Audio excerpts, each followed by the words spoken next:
36 రోజులు టైం తీసుకున్నటువంటి గనులు వాళ్ళు.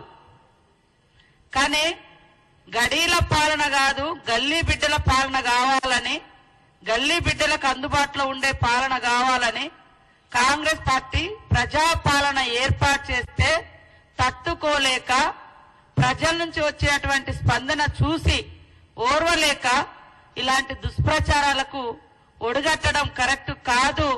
ఒకసారి ఆత్మ విమర్శ చేసుకోండి, ఆత్మ పరిశీలన చేసుకోండి అని ఈ సందర్భంగా ఈ బీఆర్ఎస్ కుటుంబ పాలన పార్టీకి తెలియజేస్తా ఉన్నాం. ఈరోజు అధికారంలోకి వచ్చిన వెనువెంటనే ఇచ్చినటువంటి హామీలలో మీరు కేవలం అసెంబ్లీ సమావేశము, ఎమ్మెల్యేల ప్రమాణ స్వీకారాలకే నెలలు టైం తీసుకున్నారు. మీ ఇష్టం అనుకున్నారు. ఈ రాజ్యము ఒక ప్రజాస్వామ్యం లేదు, ఒక రాజ్యాంగం లేదు, ఏది లేదు.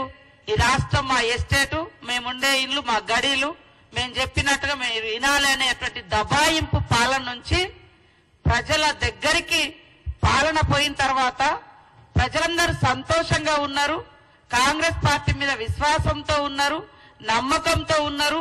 ఇచ్చిన ప్రతి హామీ అమలు చేస్తున్నటువంటి విశ్వాసము, ఆ యొక్క ధైర్యము ప్రజలలో ఉంది. కానీ ధైర్యం కోల్పోయింది ఎవరు అంటే ఈ బీఆర్ఎస్ పార్టీ వాళ్ళు. అధికారం లేకుండా బతకలేనటువంటి పరిస్థితి ఉంది. అహంకారము, అధికారము, పెత్తనము ఇవన్నీ కలగలిసినటువంటి నాయకత్వం, ఫ్యూడల్ నాయకత్వం వాళ్ళ యొక్క టీఆర్ఎస్ పార్టీ నాయకత్వం. ప్రజల నుంచి వచ్చేటువంటి స్పందన చూస్తే తట్టుకోలేకనే ఈరోజు దుష్ప్రచారం అనేటువంటి ఒక దారిని ఎంచుకొని మేము మంత్రులుగా ప్రమాణ స్వీకారం చేసింది 2వ తారీఖు నాడు, 9వ తారీఖు నాడు ప్రమాణ స్వీకారం చేసింది 7వ తారీఖు నాడు. 9వ తారీఖు నుంచి మేము ఇచ్చిన ఒక్కొక్క హామీని అమలు చేస్తూ మిగతా హామీల కోసం దరఖాస్తులు తీసుకోవడం కోసం ప్రజాపాలన పెట్టడం జరిగింది. అంటే మేము 7వ తారీఖు నాడు ప్రమాణ స్వీకారం చేస్తే 9వ తారీఖు నాడే ఇంకెప్పుడు అమలు చేస్తారు అని మాట్లాడారు. 5 సంవత్సరాల క్రితము మరి ఏకకాలంలో రుణమాఫీ అని చెప్పి కనీసం ఎంత ఘోరంగా రైతులను ఇబ్బంది పెట్టిరో మర్చిపోయారో నేను అడుగుతున్నా. 10 సంవత్సరాల క్రితం మొట్టమొదటి హామీగా దళితుడే ముఖ్యమంత్రి అని చెప్పారు.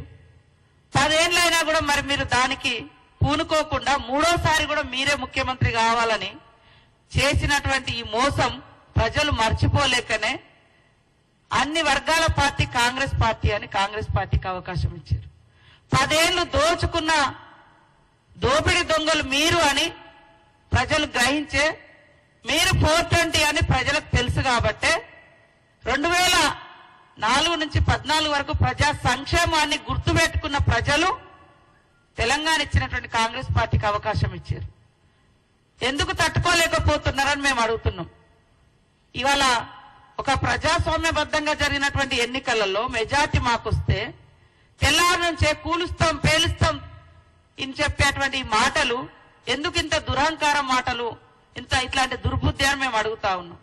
కాబట్టి 420 మీరు ఇచ్చినటువంటి హామీలు అమలు చేయకుండా 10 సంవత్సరాలు ఇష్టానుసారంగా గడీల పాలనను గల్లీ బిడ్డల మీద రుద్ది ఎంజాయ్ చేసింది మీరు.